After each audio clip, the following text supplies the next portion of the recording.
L'importance de l'agroécologie, en tout cas, dans le domaine de l'agriculture, donc pour une meilleure prise en charge donc, des questions climatiques dans ce secteur éminemment important.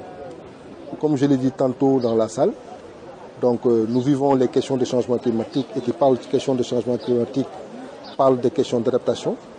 Et le secteur agricole constituant un secteur extrêmement important pour les pays en développement, africains en particulier, et pour un pays comme le Sénégal, qui est un pays désertique à semi-désertique, parler d'agriculture au sens des changements climatiques, donc constitue une question extrêmement importante qu'il faudrait prendre en considération. Et cette campagne de plaidoyer en faveur de l'agroécologie qui est développée par AFSA, en tout cas constitue une opportunité, comme je l'ai dit tantôt, donc de promouvoir cette approche, parce qu'il faut le dire, l'agroécologie constitue une approche, une technique, donc permettant en tout cas d'une part de mieux gérer le système de production agricole, donc appuyé sur la prise en compte de la dimension climatique. Donc en tout cas, pour nous, ministère de l'Environnement et du Développement durable, donc, cette approche s'inscrit en droite ligne dans la politique du gouvernement, donc au regard des engagements que le Sénégal a pris au plan international et qui se traduit dans la contribution déterminée au niveau national, mais également dans le cadre de la mise en œuvre de l'agenda 2030 sur les objectifs de développement durable. Donc cette approche, en tout cas, aiderait en tout cas au Sénégal de mieux atteindre ces objectifs-là. Mais également d'impliquer toutes les catégories d'acteurs concernés, en tout cas sur cette approche-là, pour permettre, donc, comme je l'ai dit en introduction, sa promotion, mais également de consulter une bonne pratique, en tout cas agricole, donc pour permettre en tout cas de concilier les objectifs de production, mais et de...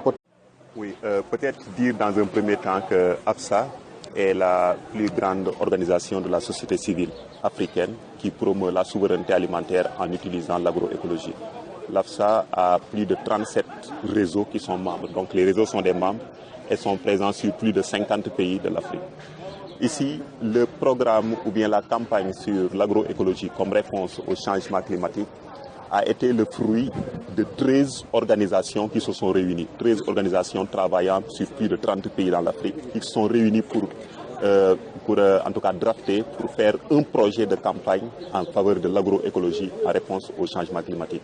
Et donc, comme ça a été défini au niveau continental, on s'est dit qu'il faudrait aller au niveau pays maintenant pour que chaque pays essaie d'adapter les objectifs globaux à son contexte national afin de voir comment contribuer. Il faut aussi savoir que cette campagne, le Sénégal fait partie des 13 pays pilotes. Bien que la campagne soit continentale, mais on a pris des pays pilotes. Et le Sénégal a été choisi parmi les pays pilotes pour beaucoup de raisons.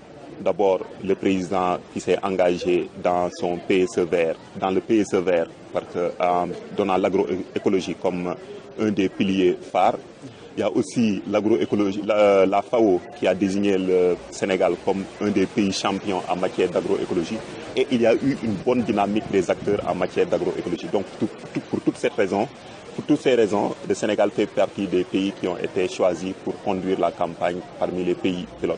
Et donc ce que nous attendons de cet atelier, il y a deux objectifs principaux. Qu'on ait une stratégie nationale pour la campagne et deuxièmement, qu'on ait un portage clair. Est-ce que c'est une organisation qui va porter? Est-ce que c'est une plateforme qui va être mise en place? Mais de toutes les façons, plus les acteurs qui vont se mettre dans la campagne sont nombreux, plus c'est important. Donc, quel que soit le niveau de portage, l'effet ou bien le résultat d'avoir tout un consortium derrière sera très attendu. Et nous sommes très optimistes vis-à-vis des présents.